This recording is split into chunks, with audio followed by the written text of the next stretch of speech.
할렐루야. 하나님의 평강이 또 사랑하심이 이 예배 오신 여러분들과 함께 하시기를 축원드립니다. 예, 감사합니다. 입춘이 지났는데도 겨울은 여전하죠. 겨울은 모든 것을 차갑게 얼리고 정지하게 만듭니다.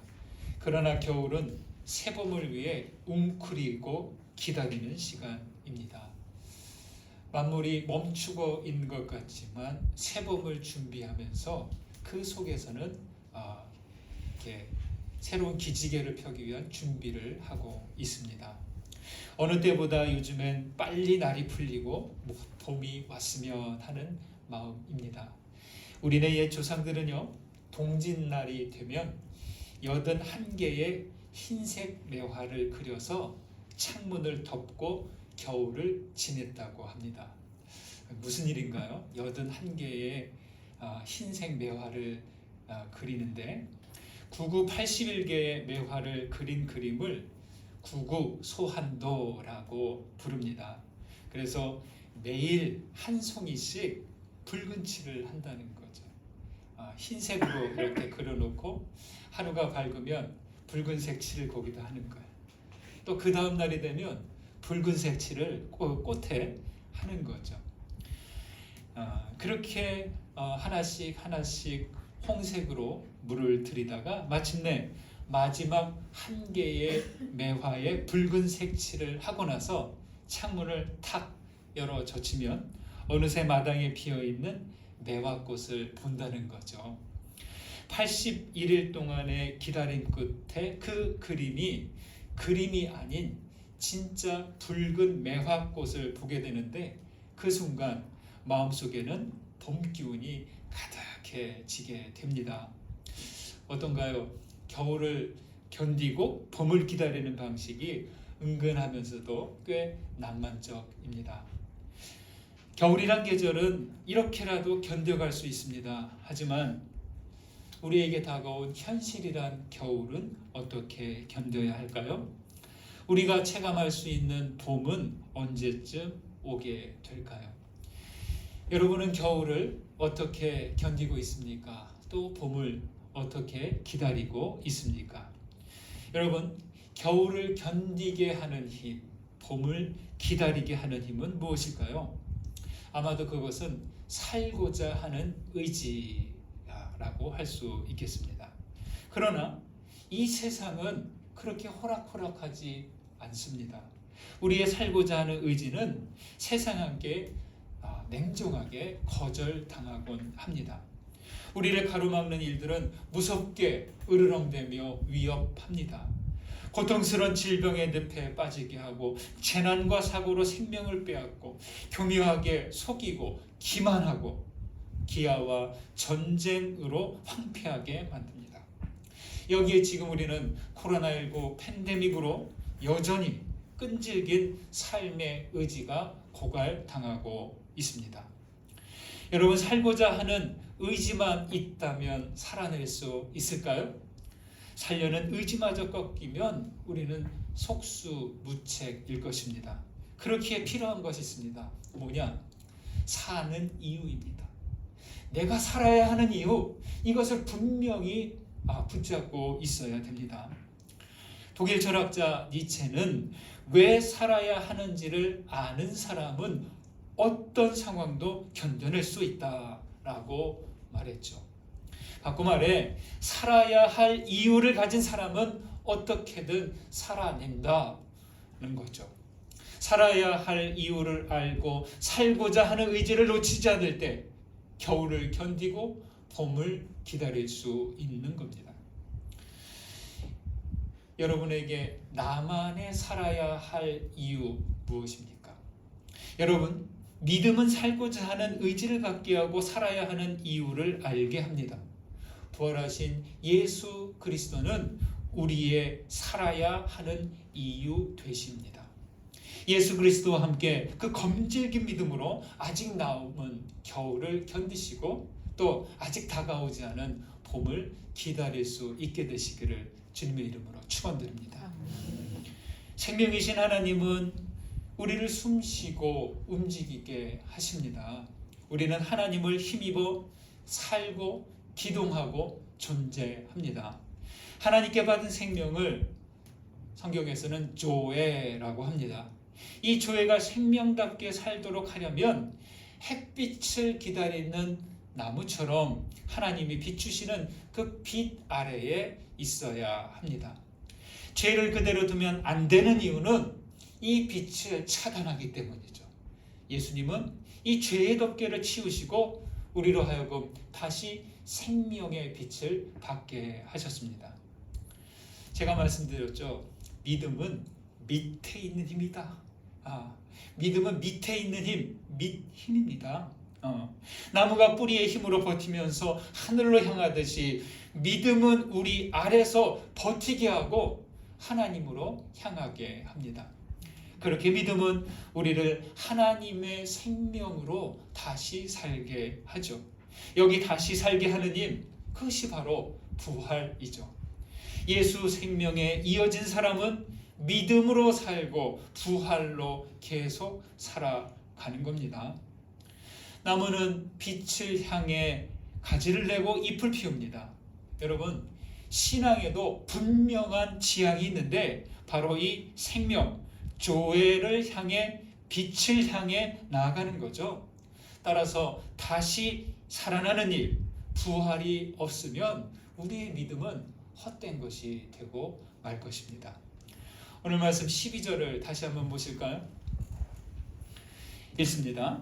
그리스도께서 죽은 자 가운데서 다시 살아나셨다 전파되었거늘 너희 중에서 어떤 사람들은 어찌하여 죽은 자 가운데서 부활이 없다 하느냐. 여러분, 죽음과 부활을 이야기할 때 한 가지 전제해야 될 것은 이 죽음과 부활을 육체에 한정해서 생각하지 않아야 한다는 겁니다. 부활의 능력과 그 부활의 은총, 부활의 그 열매는 우리 육신에 한정되지 않습니다. 죽음과 부활을 생물학적 차원으로만 이해하려고 한다면 그 깊고 넓고 그 높은 영적인 차원을 받아들이지 못하게 되는 거죠. 바울 사도는 고린도전서 15장에서 부활에 대해 아주 강력하게 말하고 있습니다. 어째서 이렇게 부활을 강력하게 말하는 것일까요? 그것은 고린도 교회의 일부가 공공연하게 부활이 없다 이렇게 말하기 때문이었습니다. 부활을 이해하기 어렵다는 그런 이야기가 아니라 아예 부활이 없다, 즉 부활 자체를 부정하는 일이었습니다. 이렇게 되면 그리스도의 부활도 부정하는 일이 되기 때문이었죠. 부활이 없다라고 하는 사람들에게는 부활이 없습니다. 분명하게 있는데도 없다 하면 없는 거예요.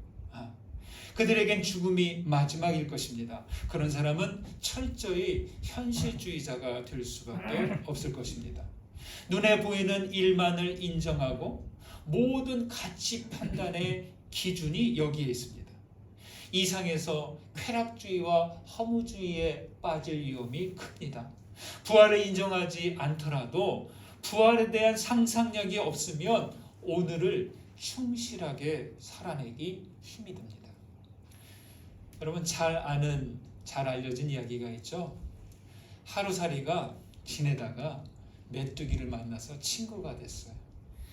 날이 저물고 있을 때 메뚜기가 말합니다. 친구야, 오늘은 너무 늦었으니 우리 내일 또 만나서 놀자. 하루살이가 어리둥절해서 이렇게 묻습니다. 내일이 뭐야? 그 다음 메뚜기가 지내다가 개구리를 만나 친구가 되어서 즐겁게 놀다가 추운 겨울이 되었습니다. 개구리가 말합니다. 친구야, 이제 추운 겨울이 와서 더 안 되겠다. 우리 내년에 다시 만나서 놀자. 그러자 메뚜기가 이해할 수 없다는 듯이 웃습니다.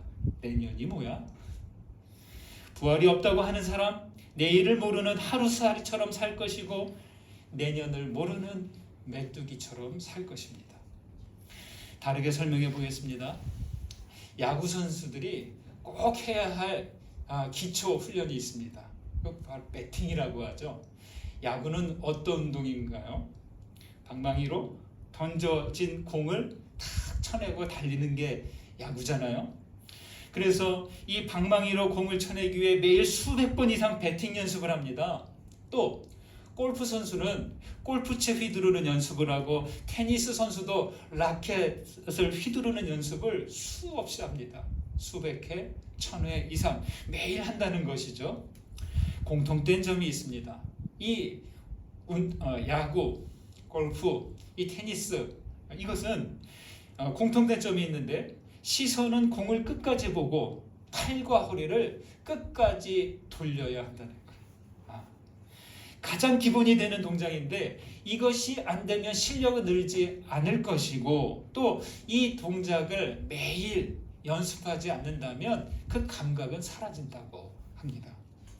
공이 방망이, 골프채 또 테니스 라켓에 맞는 순간 엄청난 속도로 튀어서 나가는데요. 만약 선수가 힘을 아끼겠다고 공이 맞는 순간까지만 휘두르겠다면 어떻게 될까요? 공을 맞추는 그 순간을 알 수도 없고 안다고 해도 순간 몸을 멈추는 것은 불가능합니다. 실제 맞는 위치까지만 휘두른다면 몸은 경직되는 거야. 내가 여기까지만 쳐야지. 몸은 경직돼요. 그리고 방향은 엉뚱한 것으로 향하게 됩니다. 여러분, 부활이 없다고 말하는 사람들의 삶이 바로 이와 같습니다. 부활이 없으면 매일매일 자기에게 다가오는 일들을 힘있게 감당하지 못합니다. 삶을 대하는 자세는 엉성할 것입니다. 부활을 믿는 것으로 만족할 수 없습니다. 부활을 믿는다면 매일 부활로 살아가야 할 것입니다. 부활은요, 죽음을 전제로 하기에 죽음마저도 맞서게 하는 용기를 줍니다. 부활이 없으면 우리는 죽음 앞에서 굳어버리고 산산조각나 버릴 것입니다. 부활이 있는 사람은 부활의 첫 열매이신 그리스도와 함께 일어날 것입니다. 부활은 혼자 가는 것 아닙니다. 그리스도의 손을 잡고 나아가는 것이죠. 풍랑이 일던 밤바다를 걸어오시는 예수님을 보고 베드로가 물 위를 걸어갔던 것처럼 우리도 부활하신 주님을 바라보고 이 세상이라는 물 위를 나아가는 것이죠. 여러분, 부활하신 주님을 바라보고 있습니까? 부활하신 주님을 계속 바라보셔야 돼요.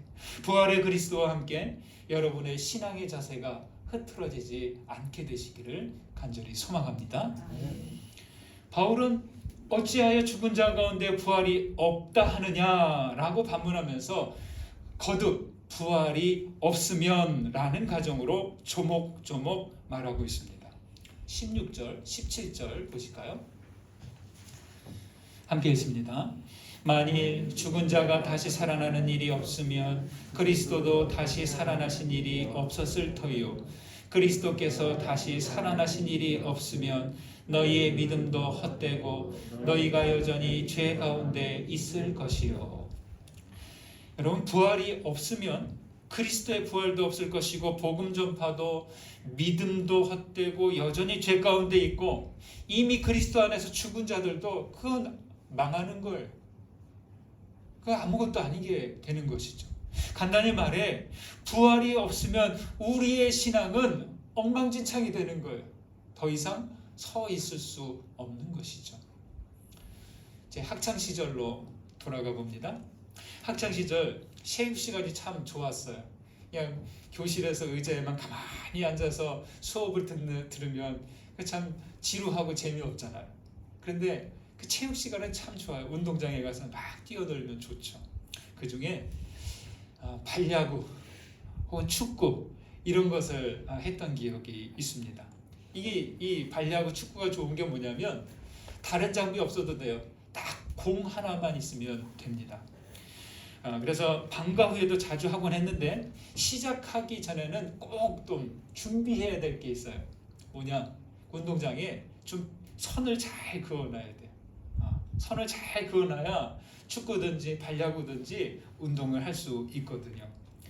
그래서 이렇게 선을 긋는 이렇게 밀고 가면 흰색 선이 그어지는 라인기 이런 것이 있으면 좋은데 그것이 없으면 주전자에다가 물을 한가득 받아가지고 그거를 운동장 바닥에다 이렇게 긋는 거예요. 또 그마저도 없으면 선을 그을 수 있는 방법이 있어요. 어딘가에 이렇게 구석에 있는 작대기 하나 가져다가 그걸로 그으면 됩니다. 운동장에서는 이렇게 선도 좀 그어 보셨나요? 체육 시간 그런 거 안 해보셨나요? 그런데요, 이 선을 긋는데요, 일직선으로 그어야 되잖아요. 이게 잘 안 됩니다.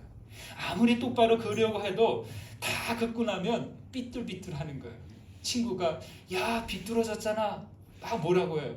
야 그럼 네가 해봐. 그럼 자기가 또 긋겠다고 하죠. 그 친구도 그으면 또 삐뚤삐뚤 한 거예요. 요령이 있어야 됩니다. 어떻게 하면 될까요? 선을 긋는 그 방향으로 저 멀리 있는 나무나 건물, 무슨 기둥 이런 기준점을 바라보고 그으면 이 거의 일직선으로 그어진다는 거죠. 네. 여러분 부활이 없다고 사는 것, 부활을 믿고 사는 것의 차이가 여기에 있습니다. 부활은 운동장에 선을 그을 때 멀리 있는 저 기준점과도 같은 거죠. 네. 부활이 없으면 인생의 선, 신앙생활의 그 선은 휘어지거나 삐뚤삐뚤해지는 거죠. 그러나 부활이 있으면 부활을 신뢰하고 산다면 내 인생의 경로는 올곧게 나아갈 것이고 혹 휘어진다고 하더라도 삐뚤삐뚤 하더라도 다시 그 방향만큼은 올바르게 향하게 될 것입니다. 한 십수년 전에 제가 한참 이제 등산 좀 할 때 지리산 종주를 하겠다고 휴가 때 처음 지리산 종주를 하는 거예요. 이쪽 서쪽 끝에서 자 동쪽 끝까지 가는데 그래서 이제 일출을 보고 이제 내려오는 겁니다. 그래서 능선을 따라서 대피소까지 가는 건데요. 아니 이 봉우리가 끝이 없이 펼쳐지는 거예요. 이렇게 능선을 타고 가다 봉우리를 올라갑니다. 또 내려갑니다. 그 다음 봉우리를 올라갑니다. 또 내려갑니다. 한 중간 정도 되니까 몸이 지친 거예요. 저 봉우리를 넘어가면 목적지가 있겠지, 대피소가 있겠지 하고 거기까지 힘내서 가면 안 보여요. 또 저 내려가서 저 다음 봉우리를 가야 하는 겁니다. 가다가 포기했어. 목적지는 때가 되면 나오겠지 하고 그래 그때까지 계속 가자. 올라가고 내려가고 올라가고 내려가고 이것을 반복했습니다. 그러다 보니까 마침내 해가 질 무렵 목적지 대피소에 도달했습니다. 여기 말씀이 말합니다. 다시 살아나다. 네. 다시 살아나다의 다시를 저는 계속으로 바꿔서 읽어 보아도 좋다고 생각합니다. 그러면 어떤 뜻이 됩니까? 다시 살아나다가 계속 살아가다 이렇게 되는 거죠. 제가 종종 말씀드리죠. 신앙의 부르심은 뭐냐? 신앙의 부르심은 우리가 믿음으로 부름받았다는 것은 앞으로 계속 나아가라는 부르심. 뒤로 가는 게 아니에요. 여기서 멈추라는 부르심이 아니에요. 내가 믿음으로 부름받았다는 것은 계속 앞으로 나아가라 이 부르심인 것이죠. 여러분 부활이 없으면 죽었다는 끝이고 멈춤이에요. 그러나 부활이 있으면 다시 계속입니다. 부활에 해당하는 헬라어 아나스타시스 이 뜻이 뭘까요? 일어서다입니다. 네. 앞으로 계속 가려면 일어서야 됩니다. 앉은 채로 멈춘 채로는 계속가지 못합니다. 여러분 멈추지 마십시오. 다시 일어나서 계속 앞으로 나아가시는 우리 모두 되셨으면 좋겠습니다. 19절 보실까요? 읽습니다. 만일 그리스도 안에서 우리가 바라는 것이 다만 이 세상의 삶뿐이면 모든 사람 가운데 우리가 더욱 불쌍한 자이리라. 여러분 우리가 그리스도 안에서 바라는 것은 무엇입니까? 안락하고 편안한 삶입니까? 아니죠. 그리스도 안에서가 아닌 나 홀로 누리는 그런 부활이 되어서는 안 됩니다. 부활은요, 몸에만 한정되는 게 아니라 우리의 전 존재가 근본적인 변화를 이루는 거예요. 나의 모든 전 존재, 내 몸, 내 영혼, 나의 마음, 이게 근본적으로 다 부활로 변화되는 것이죠. 예수 그리스도 안에서 새 생명으로, 새 호흡으로 살아가는 거죠. 우리가 그리스도 안에서 바라는 것은 여기 이 세상 삶이 전부가 아니라는 거예요. 예수께서 부활의 첫 번째 열매가 되셨듯이 우리는 부활의 다음 열매들로 살아가는 거죠. 땅을 기어다니던 애벌레가 때가 되면 어디로 들어가요? 번데기가 되어서 그 안으로 들어가잖아요. 고치가 되어서. 그 다음에 이 번데기의 고치에 있다가 나오면 날개가 생깁니다. 그런데 이 날개가 생겨서 나왔는데 예전처럼 애벌레 떼처럼 땅을 계속 땅에서만 기어다니면 어떻게 되겠습니까? 그 날개가 아까운 거죠. 몸으로 사는 인생은요, 불가피 시간과 공간의 제한에 갇혀서 삽니다. 그러나 부활을 산다는 것, 그거는요, 땅에서 하늘로 날아오르는 거예요. 나에게 믿음이 있다는 것, 내가 믿음을 가졌다는 것, 이 날개를 준비하는 과정이 되는 거예요. 그래서 부활로 산다는 것, 시간과 공간을 뛰어넘어서 앞으로 나아가는 겁니다. 예레미야 선지자가 말합니다. 여호와를 의뢰하는 그 사람은 복을 받을 것이라. 그는 물가에 심어진 나무가 그 뿌리가 강변에 뻗치고 더위가 올지라도 두려워하지 아니하며 그 입이 청청하며 가무는 해에도 걱정이 없고 결실이 그치지 아니함 같다라고 말씀합니다. 여러분, 그렇죠? 물가에 심어진 나무처럼 우리는 하나님의 생명 강물 옆에 심어진 나무입니다. 청청하고 결실이 그치지 않는 생명의 나무로 살아가는 거죠. 꽃들과 나무들이 씨앗을 맺고 열매를 맺는 이유가 무엇인가요? 왜 그래요? 왜 열매를 맺고 왜 꽃씨를 맺어요? 그건 바로 새봄을 맞아야 하기 때문이죠. 계속 겨울로 끝나고 봄이 오지 않는다면 꽃들과 나무들은 애써 씨앗 열매 준비하지 않아도 되겠죠. 한 초등학교 과학 시험에 이런 문제가 나왔습니다.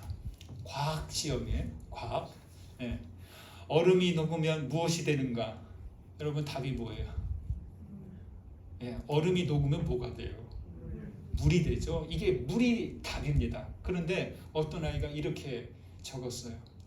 얼음이 녹으면 어떻게 되는가? 답, 봄이 온다. 이 아이는 문학가가 돼야 돼요. 아주 시적인 상상력이 뛰어납니다. 여러분, 그렇습니다. 이 땅의 겨울이 녹아 속히 부활의 봄이 온다면 좋겠습니다. 이미 봄은 왔어요. 예수 그리스도께서 오셨잖아요. 예수 그리스도께서 부활하셨잖아요. 우리는 그래서 봄을 누리고 있는 것입니다. 사랑하는 여러분, 우리는 겨울이 계절의 끝이 아님을 압니다. 겨울은 지날 것이고 부활의 봄은 반드시 찾아올 것입니다. 인생의 밤, 겨울이 온다고 해도 끝이 아닙니다. 새날과 새봄이 오는 것을 믿지 못하면 그 사람의 오늘은 어두울 수밖에 없을 것입니다. 그러나 새날, 새봄을 믿으며 산다면 우리의 오늘은 밝은 아침이 될 것입니다. 우리 모두 그리스도와 함께 일어나 부활의 봄을 향해 나아가시기를 주님의 이름으로 축원드립니다. 받은 은혜 생각하면서 거듭의 기도 드리시겠습니다. 말씀 가운데 울림이 된 것, 깨달아진 것 붙드시고 하나님께 기도하시기 바랍니다. 기도드립니다.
하나님, 우리는 봄을 기다리고 있으나 아직 남아있는 겨울을 견뎌야 합니다.